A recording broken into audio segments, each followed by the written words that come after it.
Well, I guess you are ready for more Dr. Bell because you obviously are listening, and that's a sad story. That's really sad. You're actually listening for another show. This, of course, is show 10. And I forgot to talk about the music last week, and it's same intro this week, same music. That's Neptune's Whales and Dolphins, recorded off Atlantis Rising. That's the second track on there, and that was inspired by the time that I actually met King Neptune. And that's another story which we'll get into, but it is covered in Rays of Truth, the actual story, how myself and part of my family got to meet the King Neptune down at the shores of Laguna Beach after I petted two 40-foot gray whales one evening, which was quite an experience. And so that's from Atlantis Rising, and those sounds you heard on there are real Neptunes, real whales, and those are real dolphins. Those are the real thing, recorded on a sampler and then superimposed into my music. And I do a lot of that superimposition to bring across the consciousness. Well, today's show, if you can stand it, which I think you'll enjoy it, maybe not, I don't know, will be more about the nuclear receptor. We're going to talk more about the metals, the aura, and the higher effects and the long-term effects. Last week we talked about the basics. Last week we covered the basic minerals, trace minerals. We talked about firing synapses in the brain and how that was enhanced. We talked about the constitution of the bridge. We talked a little bit about the way the receptor works. We talked about the inverted pyramids and the construction of a scalar wave and moving out into the aura. So today we're going to actually pick up at the aura frequencies and how it strikes the aura and how it affects it. And for those of you that have the Rays of Truth book, because I remember I mentioned we're going to start using that more and more, you're going to want to have page 141 available, which relates to some very nice drawings about the atmospheres around the Earth. We're going to want to have page 67 available, which talks the hormone chart in the nuclear receptor. And most importantly, you're going to need page 111, which is the electrical piercing energy chart. And those of you that don't have a book yet, we'll try to describe to you what the pictures are all about, so that when you finally do get a book, you can go back and do your homework. This is a health, science, and energy show. Therefore, there is some work and feedback required. This is not a sit back and coast and enjoy it kind of show. If you get that out of it, that's fine, but that's not the purpose of it. The purpose of it is to enlighten you and to educate you so that you can help yourself and others. So those are the kinds of things that we're going to be talking about today. I've gotten a few more questions and about all kinds of different subjects, but right now we're sticking to the subject of the nuclear receptor. Now we'll basically do a little review here on the page 67 chart. That in the Rays of Truth Crystals of Light book, it's called the Pyridine DNA and Hormone Chart. And here we need to emphasize a few things.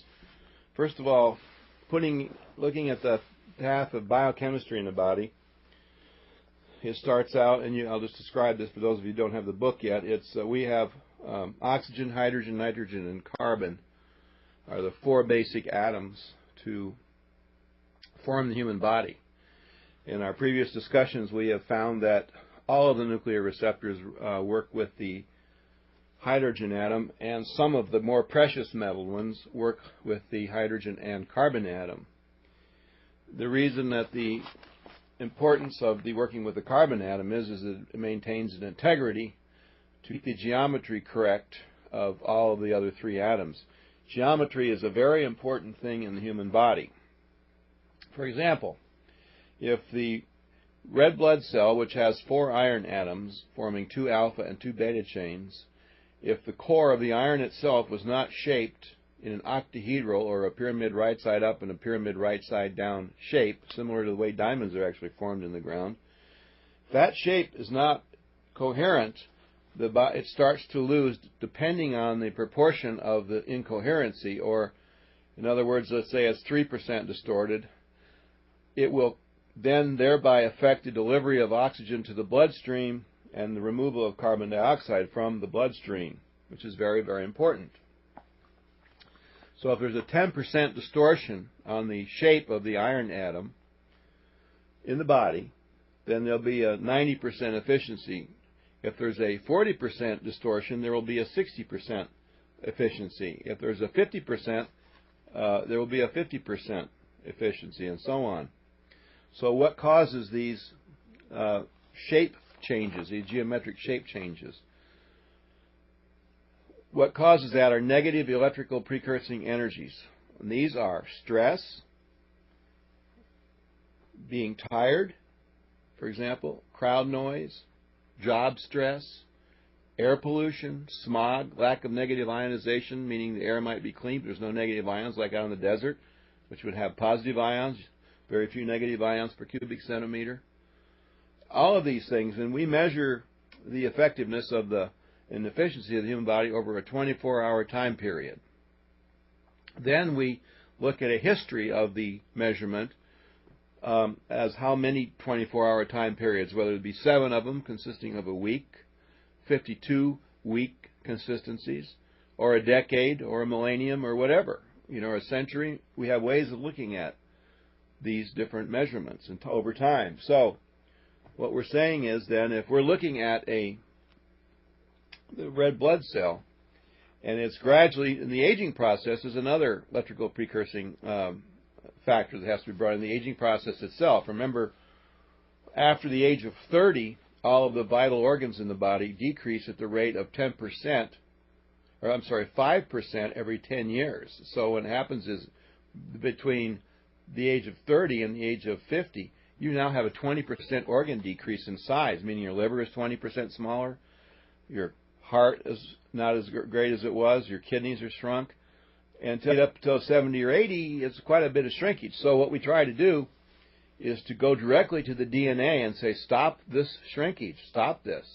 We've got to stop that. So the only way we can do that is to maintain the integrity of the carbon atom. In our little test that we were talking about last week, where we would put glue up to the nose, and somebody would breathe glue and be muscle tested and find that they test weak by, say, pushing their arm down or using a meridian tester, whatever you're doing, they would test weak. And then when they put the receptor on them, they could still breathe the glue, and now they test strong, even though they're breathing the glue. As a matter of fact, most people will test stronger breathing the glue than they did normally with no receptor, no glue. So that's pretty interesting that the receptor plus glue makes you stronger than you normally are. That ought to tell you something. That tells you something, that the electrical forces in the body can be manipulated by an intelligence or a precursing energy. So this is very important to understand, this electrical precursing energy, how it works.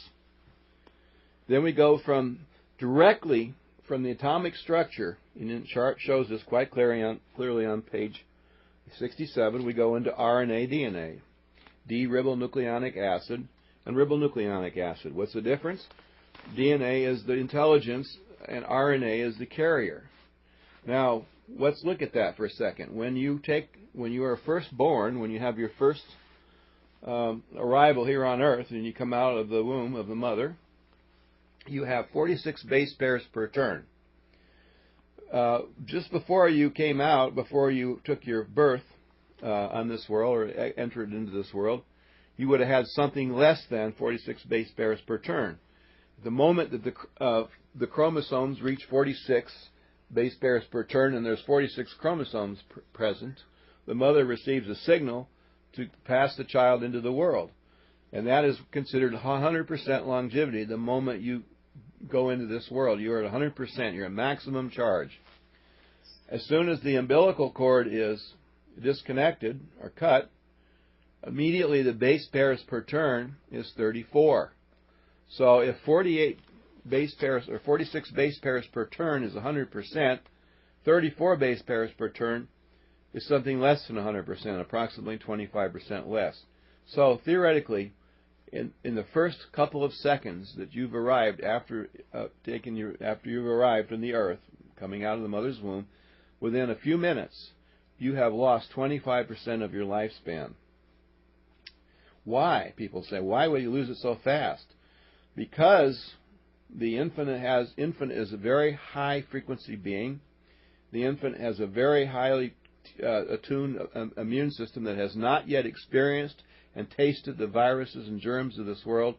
Therefore, it has no immunity, very little immunity, only genetic immunity at this point, not stationed by fact immunity, which you get when each time you get a cold virus or a sick, your body will probably, if it's healthy, react less next time that same virus comes around. But of course, a new one comes around, it has to learn that one, and it gets sick. Like cures like in homeopathic medicine, but that's how the body works, and you have to get sick for a while in order to get well. But baby's had none of this, so she or he is relying on the natural immunity of the mother's genetic code and the father's genetic code as a stage to enact the play of all the different viruses and germs. So the baby's very sensitive. So the baby loses 25% of its lifespan. Boom. Nothing you can do about it. Unless you change the electromagnetic force, the auric force of the earth, the energy of the earth. All of these kinds of things would have to be changed. And then with all of these kinds of things changed, the baby might have a better chance. Obviously in the Pleiades and some of the other places that we talk about, there is a more comfortable world. There is less conflict and dharmic circumstance in the world. So therefore, the longevity pattern of the child coming out of that mother is going to be longer. And that used to be a fact here. But because of scalar wave warfare that we had in Atlantis in 12,479 BC, 495 BC, which leveled the continent of Atlantis and half the other places in the world, leaving us what we call a big hole in space and time, which is now called the Bermuda Triangle, which there's three of them. If you do a geometric progression onto three equidistant points of the Earth at that same latitude and longitude, you will find, or actually longitude, you will find that there are two other Bermuda Triangles. One of them is located in the Philippines. So these things have to be changed. Well, how are they going to be changed? Well, our society is probably less technologically advanced than the last one, Atlantean times. And unless we can pretty much put a receptor around the neck of the Earth, it's going to be a long time in coming before we have an environment whereby our DNA code is such that we don't lose 25% of our lifespan at birth. Then when you go on to 18 years old, the base pairs per turn is 18. I call it the 18-18 rule. So if you look at the percentage of 18 base pairs per turn versus 46 base pairs per turn, the individual has lost 2/3 of its lifespan on its 18th birthday. And if you look at the health of the skin of a teenager, it's still pretty good next to an older adult. But if you look at the health and skin of a teenager versus a baby, the teenager looks pretty bad, pretty beat up, especially at 18 years old. Even though that's a pretty good-looking guy or gal, it's still, when you compare it next to a baby, the baby is just, 2/3 better looking in better condition than the 18-year-old. And this goes on up until the next big drop. What I call a big drop is around age 50 if you don't do something with yourself. Age 50, you have 6 base pairs per turn, and now you're pretty much in the grave, genetically speaking, anyway. So now the next thing we look at is, well, what about? I've seen 50-year-olds that look like they're 20, and I've seen 50-year-olds that look like they're 95. Why do some people age tremendously at that age, and some people just seem to have worn down fairly nicely and seem like they've got a long ways to go? This now has to do with what the person has put or shoveled into their body and their lifestyle. Have they exercised? Have they taken care of themselves? Have they eaten properly? Have they filled themselves up with free radicals and lard and chemicals and all that kind of stuff? Have they been a person that ate preservatives? Or were they someone that observed a lot of the natural laws of the body? You'll find that most people that maintain themselves and look fairly well at 50 have done something to preserve themselves, probably eaten properly most of the time and exercised somewhat. So there's a big difference when you start looking at all this stuff as to how a person's going to look and behave. So now, if you take and bring the nuclear receptor into the mix, the nuclear receptor wasn't around a decade, wasn't around a decade ago, maybe 5 decades ago or 10 decades ago. And the nuclear receptor, because of the way it works, is going to slow down the aging process, pure and simple. It's definitely going to slow down the aging process. So when it slows down the aging process, then what happens is it's going to enhance certain things. There are certain things that are going to be enhanced. And how do we do that? And how do we know where to go? Well, this is where, once again, we're looking at the hydrogen atom and its weakest links. And last week we had theoretically muscle tested someone, and we had found that that person is weak in the color green, which is related to the thyroid, which is related to a whole lot of other things. And so because of that, we decided, boom, that we would put an emerald stone in there. But let's say now, let's take it to another step. Let's say we've worn the emerald stone now, not 3 months, which would have completely rejuvenated or sent a higher form of DNA reproduction into the blood system in the body. That's the first thing, by the way, regardless of what color stone is in the receptor, that happens. When you first wear it for the 3 months, the integrity of the red blood cell is greatly enhanced. The degrading aging process has been greatly slowing down, and if you use some other products like this new Life patch that's out now, LifeWave patch that we're looking into, which seems to be like a very viable product to go with this. We use human growth hormone, which we've proven to work with the nuclear receptor. So we find there are other semi-amplifying precursing devices and semi-amplifying chemical things such as human growth hormone that do work with the receptor. Now, we also found out that, we talked about a little bit last week, but more this week, we also find that the amino acids lysine and arginine are very important in the anti-aging because they produce vasopressin, which is an attitude. If you have a good attitude adjusting hormones secreted into the bloodstream, then you're going to have a better attitude, period. But realizing that fossil fuel technology is an antagonist, so if you're around carbon monoxide or auto exhaust at any point during the day or week or month, you're going to have an attitude lowering. You're going to have a negative factor thrown at your attitude, and how much. And then by the science of attrition by itself, not nutrition but attrition, you're going to have to be really fighting to keep a positive attitude. So if you're one of the people that has a positive attitude, but your body has to start fighting to keep it, then somewhere along the way that energy is going to go into depletion, and you're going to have a failure in your organ system or somewhere in your health. Something's going to fail. So the receptor, by being worn for the first 90 days, has increased the integrity now of the red blood cell. And by doing that, by increasing the integrity of the red blood cell, other cells are starting to be affected. Other cells are starting to be affected greatly. For example, let's say that a person was starting to have a weakening of the kidneys, and sometimes with the weakening of the kidneys, we have a tendency to become diabetic. Okay, so there would therefore would be an effect on the liver and a couple of the other, and the adrenals. But let's say the kidneys is the main target. Okay, so this person, genetically, they say are okay, but there's a slight tendency in the family to have a few weakened lower chakra organs, say starting at age 33 or 34, not to really show up until maybe mid-50s or 60s. That's the tendency of the genetics of that family. Because that person just now put on so at 32 years old, that person put on a emerald receptor and started wearing it. The emerald, which is now where this is the thyroid. Now, emerald's the thyroid. So what happened was that person probably would be getting a balance. They would be getting a balance between in the hypothalamus, which would be the head, and a balance between the adrenals, the lower part of the body. The upper and lower would be now balanced. We would be increasing the frequency of that gate. The gating of the thyroid gland would be opening up, and so there would be less resistance between the mind and the body. Okay, that would be the first thing that would happen.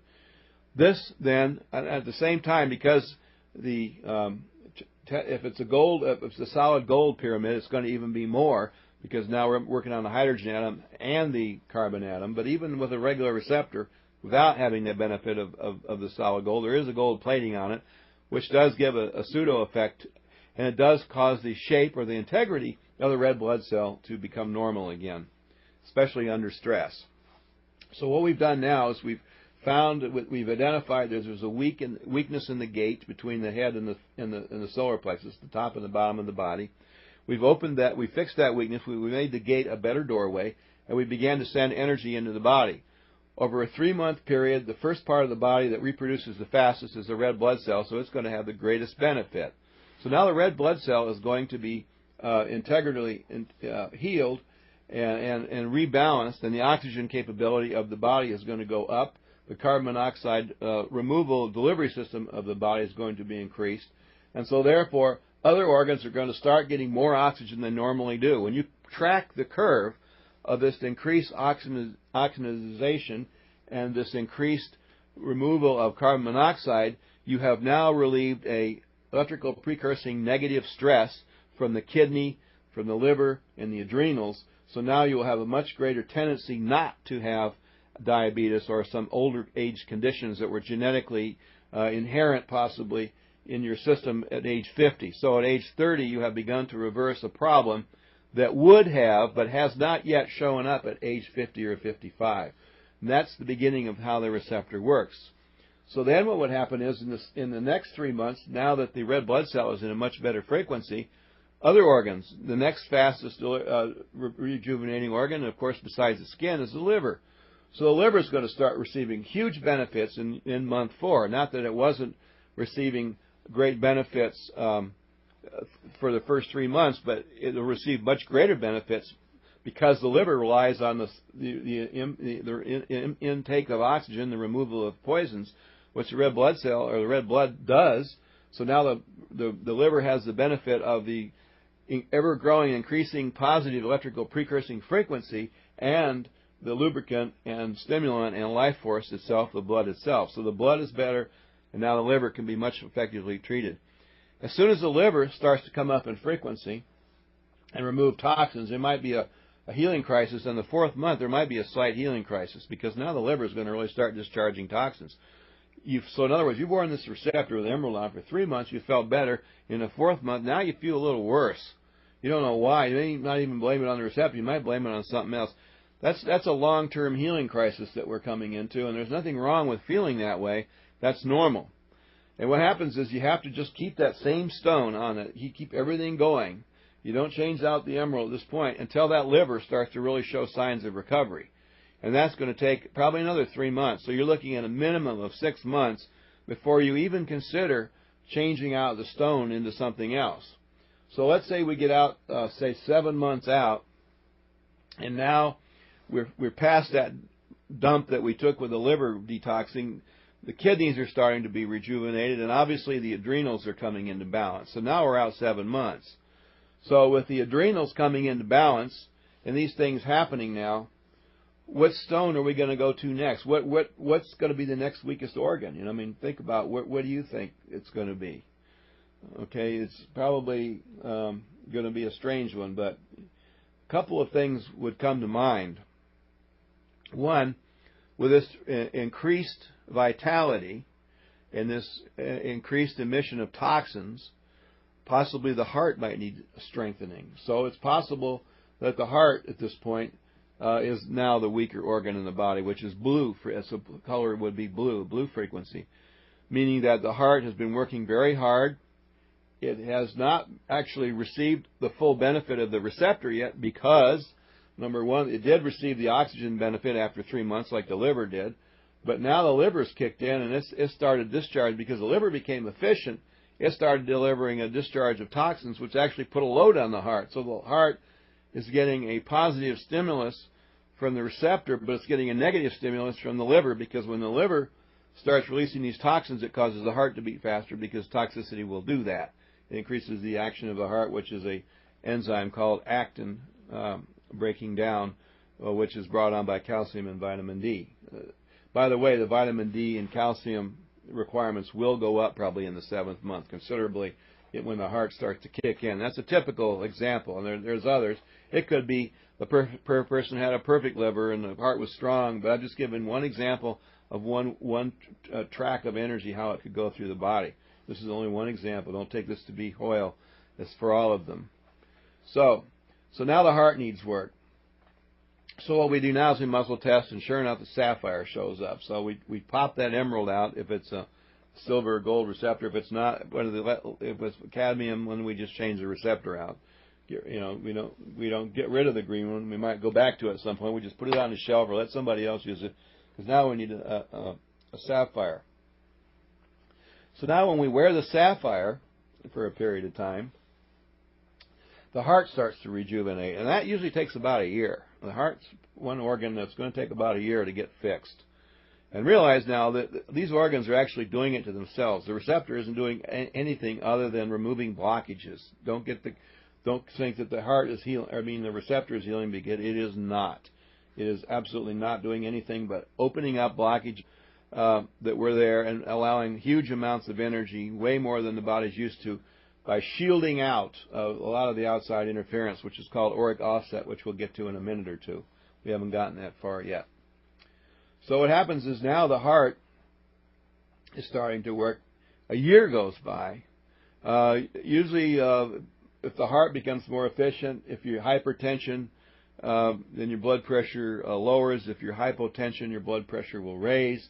And your body will start coming into some kind of a balance so that things are normal. Heart is working good.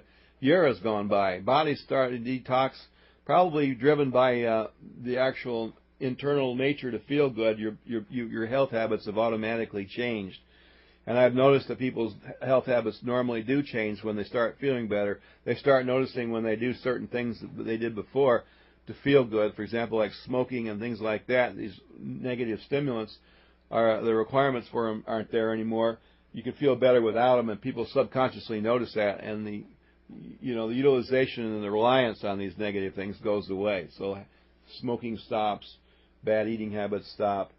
Desire for exercise comes because energy levels are increasing, and it feels really good when you're releasing endorphins through exercise, and walking and jumping and skip rope and climbing and all the things that we do, and tennis and golf.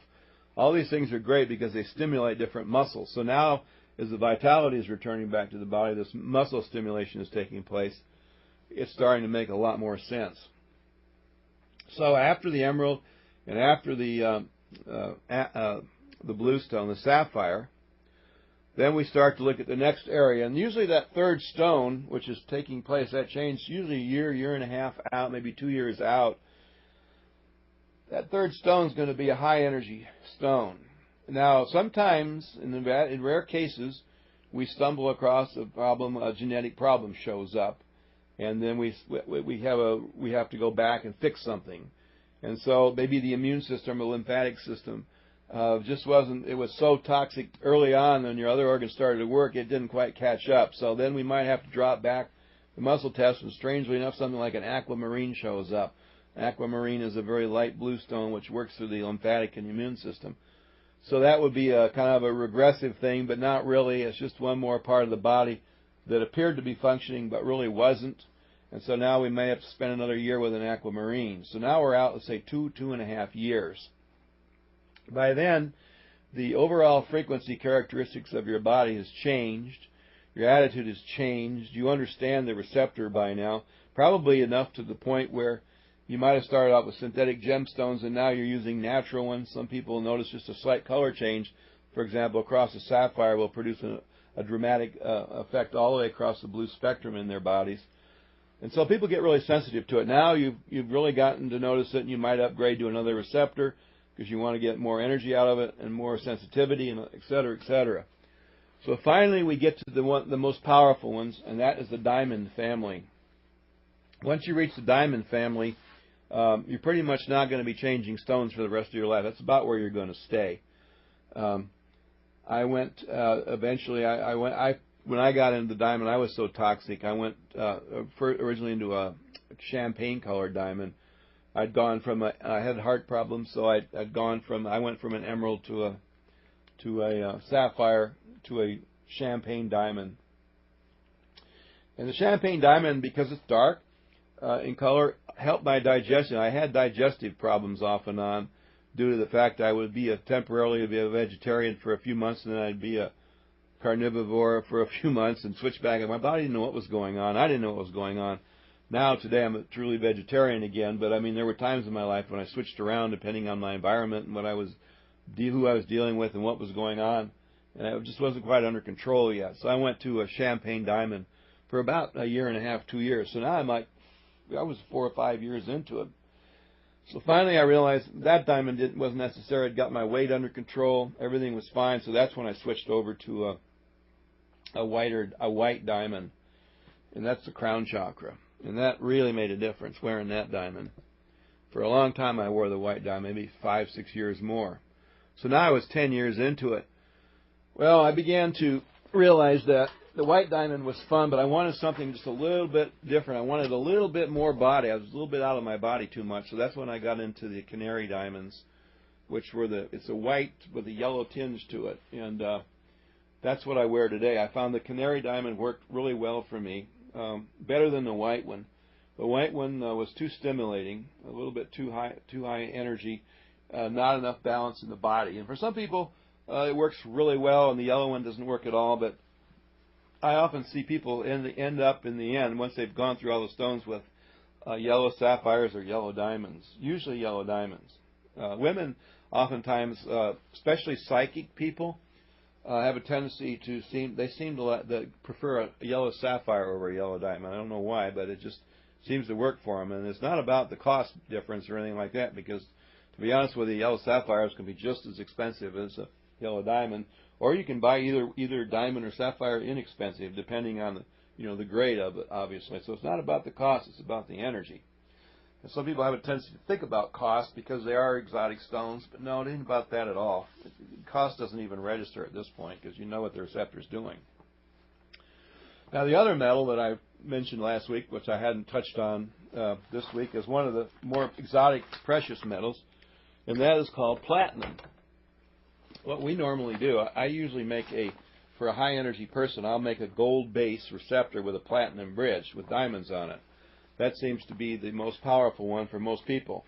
But some people want to go, usually athletes, they want to go all the way out to platinum, which is fine.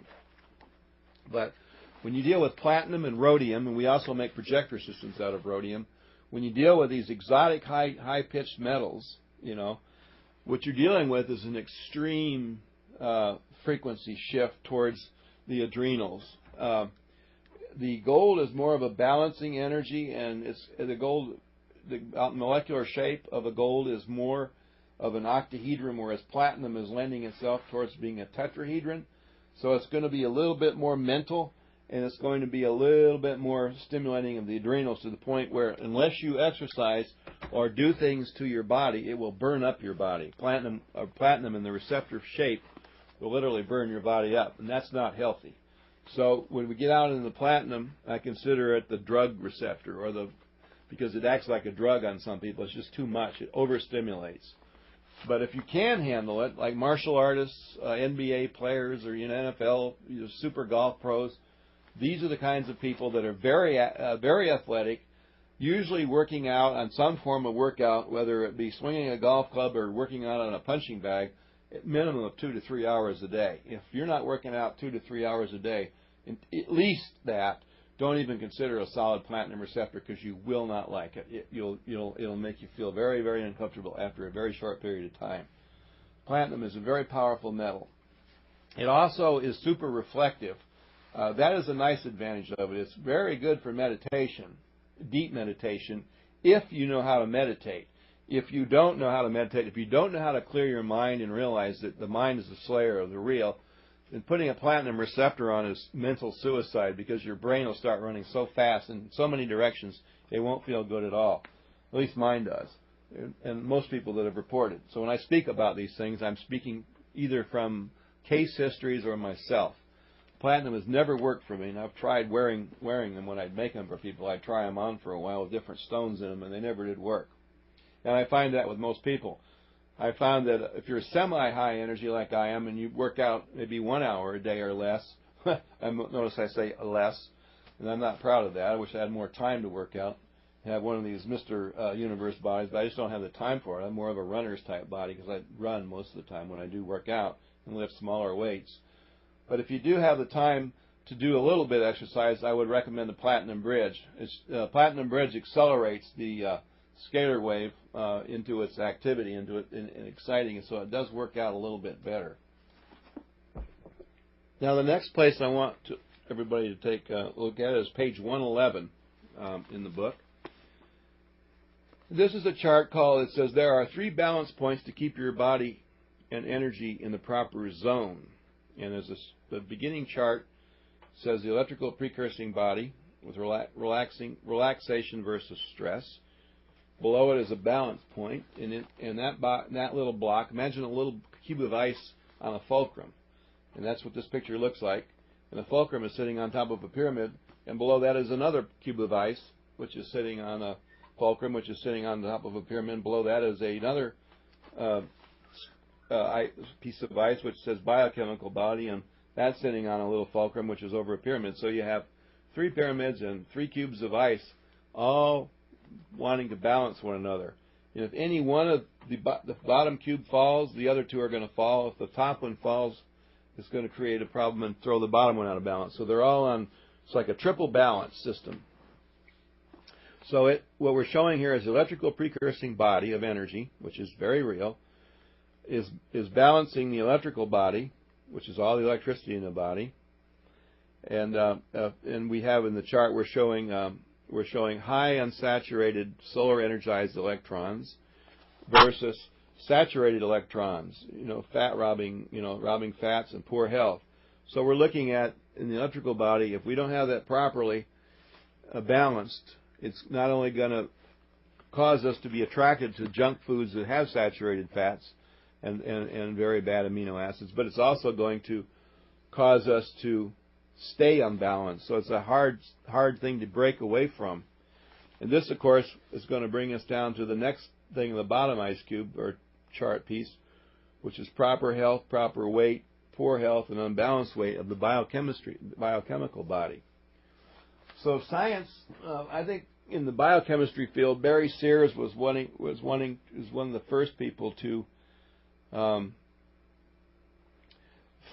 talk about electrical precursing energies in a biochemical manner, and he called them eicosanoids. And if you remember from the chart, the very first chart that we talked about in the book, which is on page 67, we show you that these different energies are stimulating basically the endocrine glands in the body. We go down through the carbon, oxygen, hydrogen, nitrogen, carbon, to the RNA, DNA, to minerals, to enzymes, to vitamins, to proteins. Proteins are combining to make peptides. Peptides are combining to make hormones, and hormones are being stored in the 7 endocrine glands in the body. And there, as we discussed earlier, there are 7 levels of consciousness, i.e. the will, the love, compassion, sexual energy, all those levels of consciousness, those feelings. And there's 7 sets of hormones to control all of those. So we have 7 sets of hormones corresponding to 7 levels of consciousness sitting in 7 different endocrine glands. And in order for these endocrine glands to function properly, they have to vibrate at certain frequencies, which then causes a release of the hormone into the bloodstream. And that, therefore, brings on the energy. Well, for example, if we're going to have a sexual testosterone or estrogen, right, they're composed of several different amino acids. If those amino acids aren't present in the body, then the testosterone or estrogen are not going to be present. Or, if there's overabundance of certain amino acids in the body, there's going to be too much estrogen present. Usually it's estrogen, not testosterone, that's overpresent. And the reason I cite that is because when there's an overabundance of estrogen in the body, male or female, it causes cancer. It's one of the symptoms of cancer because estrogen has a tendency to form protein and rather quickly, and it will do it anywhere in the body. It doesn't care where.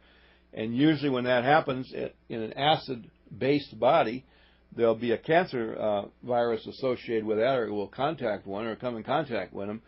A normally pH-balanced body will not contact cancer, but one who is high acidic can come. And everybody, by the way, everybody comes in contact with cancer during the week. You just don't know it. You either talk to somebody that's had it, somebody that has it and doesn't know they've got it, or the germ, the virus itself is just floating in the air, and or you're around carcinogens, which bring them on. So everybody is in constant contact over the period of a month with cancer virus. There's no getting around. I don't care where you are. It blows in the wind. So you could be on a desert island. Oh, have my beautiful tropical drink, my beautiful guy or gal, and beautiful waves, and here comes cancer from 3,000 miles away. It landed on my iced tea. It happens, okay? But if your body is acidic, alkaline, you won't have a problem. Well, one of the nice things about the nuclear receptor is it keeps the body very much in the alkaline range. It keeps you way in the alkaline range because it allows your body to just become alkaline. It allows your body to produce alkalinity versus acidity with what you put in your body. So these are very important things to know. So if you're using your receptor, you're definitely putting your body pH in balance.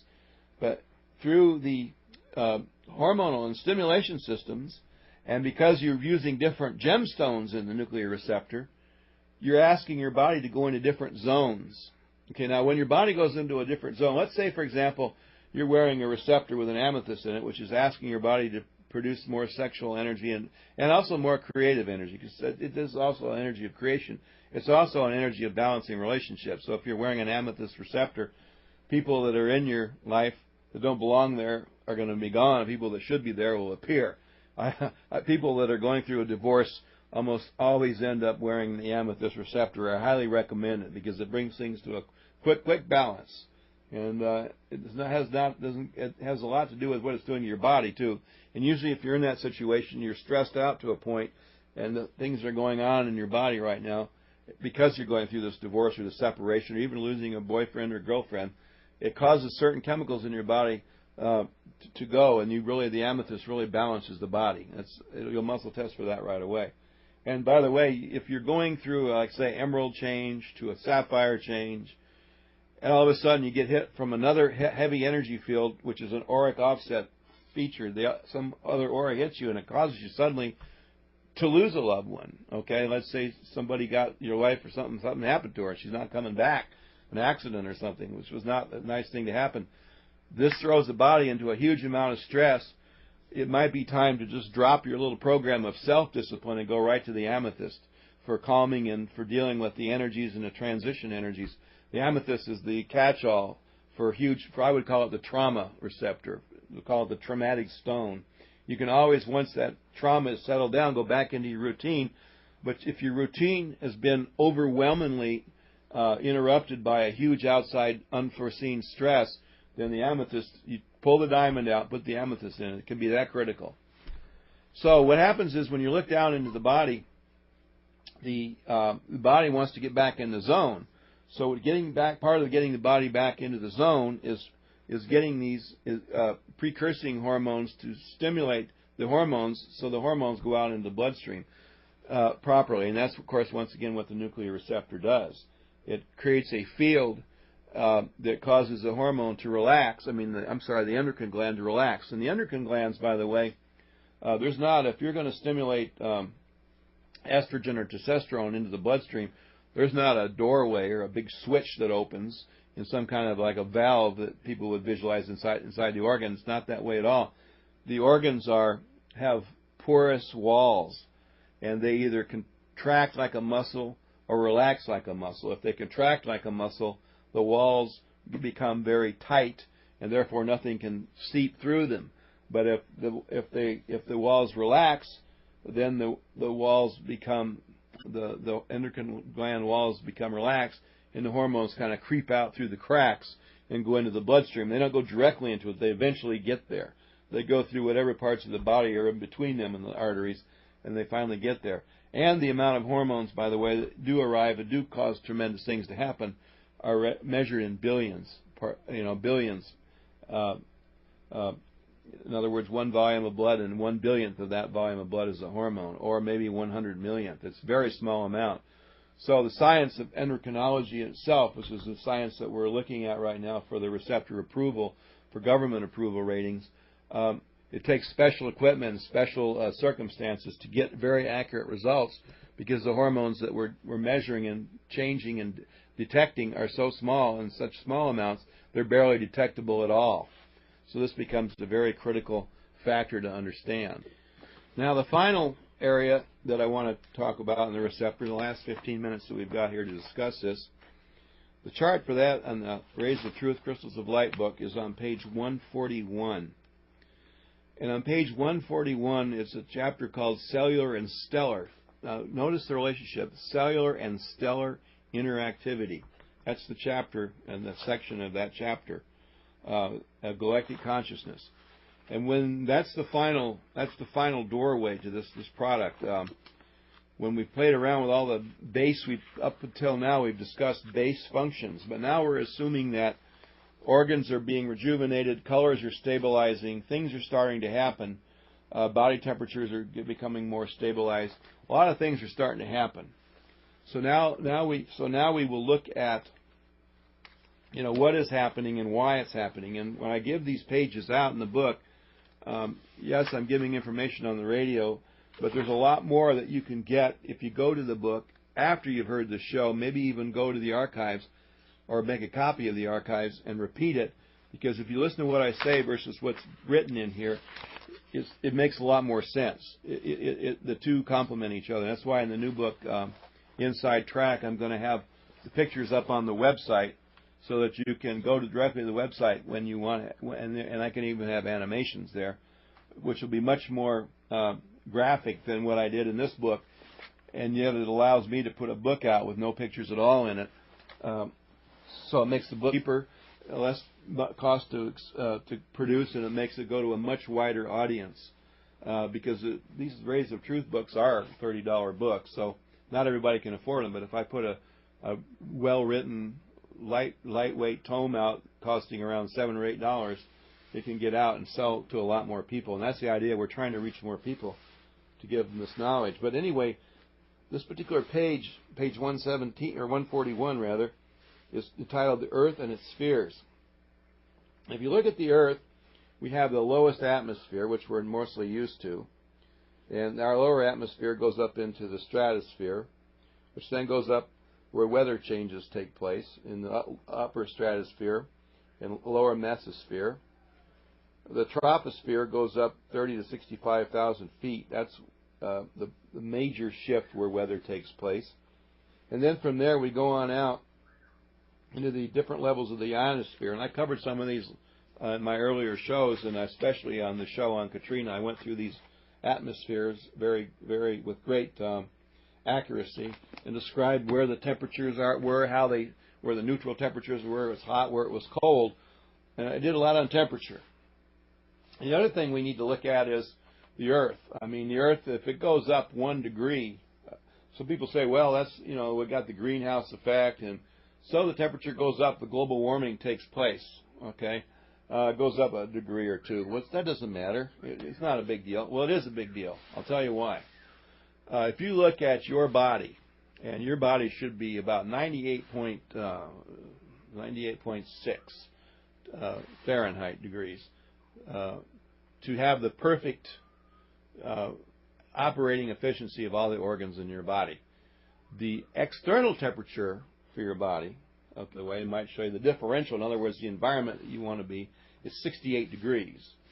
If you were to go to the King's Chamber in the Great Pyramid in Egypt and measure that, whether it's 120 degrees in the desert outside or it's wintertime and it's down into the cool part of the Egyptian winter, which isn't that bad, but still windy and cool, the temperature inside the King's Chamber is always going to be 68 degrees. It never changes. And there's no heater in there and there's no air conditioner. The energy of the inside of the pyramid is 68 degrees in the core of it. And the core temperature of the carbon atom is 68 degrees. Even though around that carbon atom in your body it's hotter and colder depending on where it goes. And the average mean temperature, mean meridian temperature of the entire body is 98.6 degrees. Okay, now what does that mean? Well, that means, looking at the Earth, if you change the body, first of all, let's go back and look at the body. If we change the body to 90, we go from 99, let's say we go to 99 degrees, and your body just automatically goes to 99 degrees. You don't feel so good, okay? Your lifespan is going to be shortened incredibly, a lot. If you go to 100 degrees and don't do something, you will die within a year. At 99 degrees, you'll probably last 6 months. Or, if you lower your body temperature, the same thing will happen. You'll eventually die in a much shorter, it will chop, for a half a degree of temperature variation will chop off decades of your life, either way. And so, therefore, temperature is critical. Everything is critical in temperature, because temperature represents energy. Okay, energy is thermal units going in, energy is thermal units going out. If it's a temperature is dropping in the human body, it's losing energy. If it's raising in the body, it's gaining energy. And the cellular structure in the body has to work at a certain level. The same thing happens with the temperature of the earth. It's there. Our bodies are reproductions of the earth, and the earth is a reproduction of our body, if you understand the dynamics and physics of the two and make the proper comparisons. It's very important to understand that. If you look at the fields, the different atmospheres going all the way out from the ionosphere to the Van Allen radiation belt. If you look at the solar flares, if you'll see a lot of that in the book, we'll talk about that later on. A solar flare comes out 2 or 3 million miles with a 100 million mile an hour solar wind that hits our atmosphere, the ionosphere, the Van Allen radiation belt, producing a huge shower of sparks, which then starts to break itself down into a plasma, which comes down through the earth as what's called an auroral electrojet, which then comes down in turbulence into the tropopause in the upper stratosphere, creating hurricanes and huge winds. All of this is an outside energy radiation source affecting the earth. It affects us too. And we are actually a product of that effect in both directions. So therefore, you have an aura field. We talked about that. Your body is firing off. Your synapses are firing off at a certain rate. If you're wearing that receptor and using that receptor properly, what happens with your aura is you are stronger. You're generating an auric field that's much stronger from within than from without.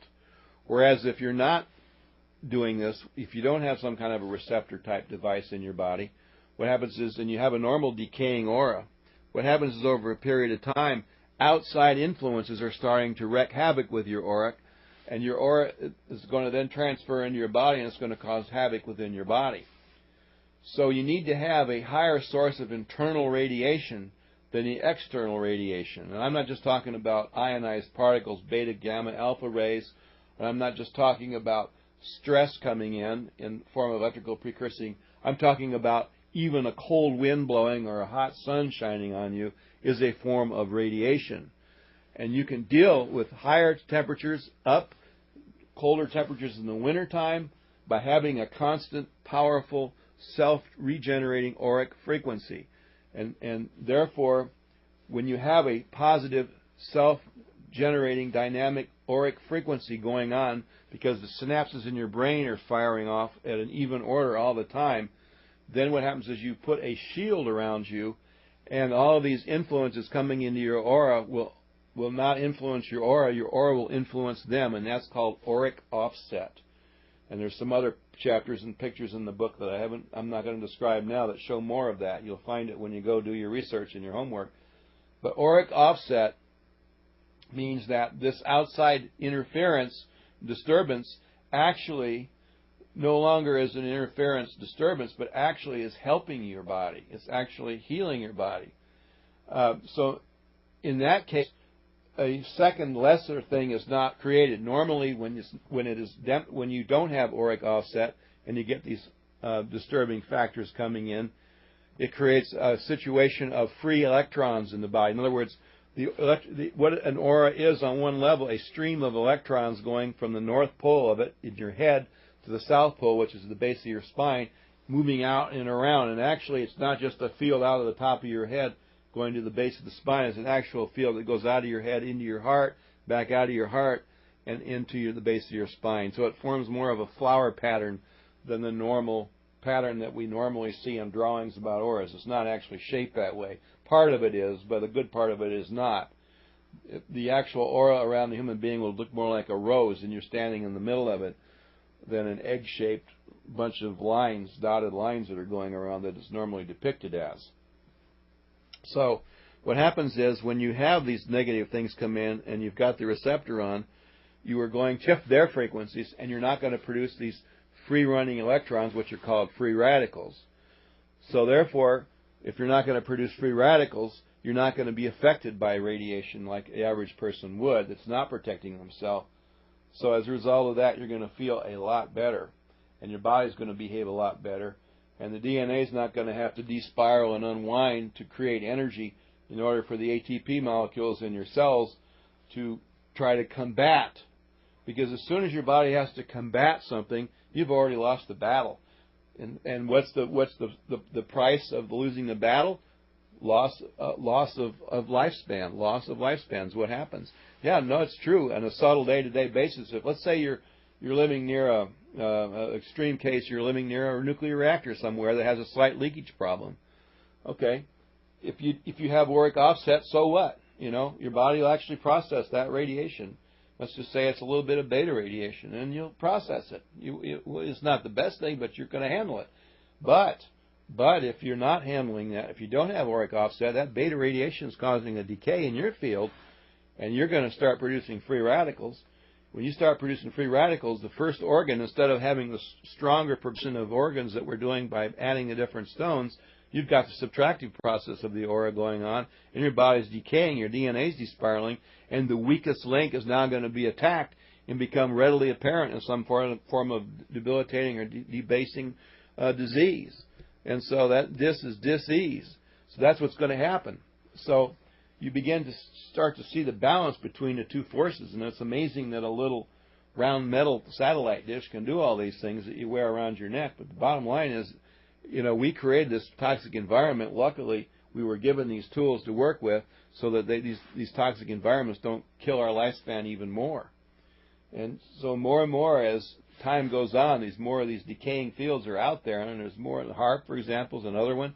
All these fields that you hear about, it's nice to know that the nuclear receptor, and that's what it means, nuclear, it's talking about nuclear forces, is doing something for us. As far as all of the things that it does, I'll never know what they all are, because it's every time, whenever we make a product at Pyridine, especially something that's given to us by ETs, I usually don't know how it's going to work. I mean, I'm told what it's supposed to do. I figured it out for myself what I think it's going to do.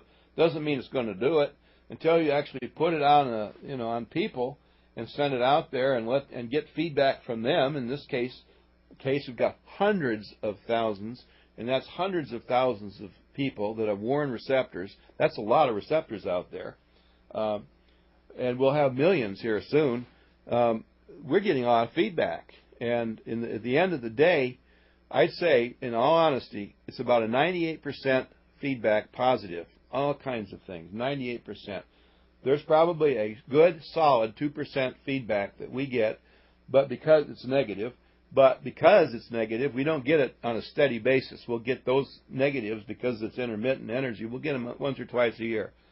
And the most common one that I've ever heard is not that they don't feel anything. They just didn't like what they felt. And that means a person is incredibly toxic that got a reaction to it. And it came out in their verbalization. The verbalization came out such that they didn't like what it was. And you can see by the tone of their voice that they got a reaction from it. They might not even be aware of it, either by the tone of the voice or the way they send an email or a letter. And so what we ended up doing with that person is either refunding them or exchanging it for something that they can use. And out of that 2%, 1% of that 2% probably realizes there's something going on, but that is the receptor is not what they want. So what they end up doing is going to another product. Maybe they'll go to a power dome. So out of that, we probably have 1% of the people that don't want anything to do at all with anything of the receptor type energies. And I think if you look out across the world at any company anywhere in the world making any kind of a product that has any kind of a benefit, good or bad, that's a pretty good track record. And that track record's held up now for over 30 years. So I'm pretty pleased with what the results are. And I hope that as you start wearing the nuclear receptor and start giving us feedback, that you'll tell us what you do like about it, what you don't like about it, and what you don't know about it, and then keep sending your emails. We'll continue on answering those questions, as we always have in the past. And to be honest with you, I have a passion for this. Is one of my favorite topics to cover, is the nuclear receptor, because I've just had such amazing times with it. Not saying we don't have a lot of other exciting products, but I feel that having auric offset and having your aura field very high and very clear and very colorful, it allows you to enjoy not only the things that we make and the products that we make, but it also allows you to enjoy life better, to communicate with people better, and good things will happen. Even your animals and your pets will notice the energy change. And sometimes I've even had receptors put on dogs and used on racehorses and things. So this is a lot of fun. This technology is a lot of fun. We don't know much about it. There's a lot more we need to learn. We know basically that shape has energy and matter. I mean, it forms matter and matter changes. And we know that energy cannot be created or destroyed. It just is. So with that, show number 10 comes to an end. And maybe you never want to hear any more of our shows. Maybe you want to take your chances and hear another one. I recommend a good psychiatrist if that's the case. And until next time, God bless and have a great rest of the week. We'll talk to you soon. Bye.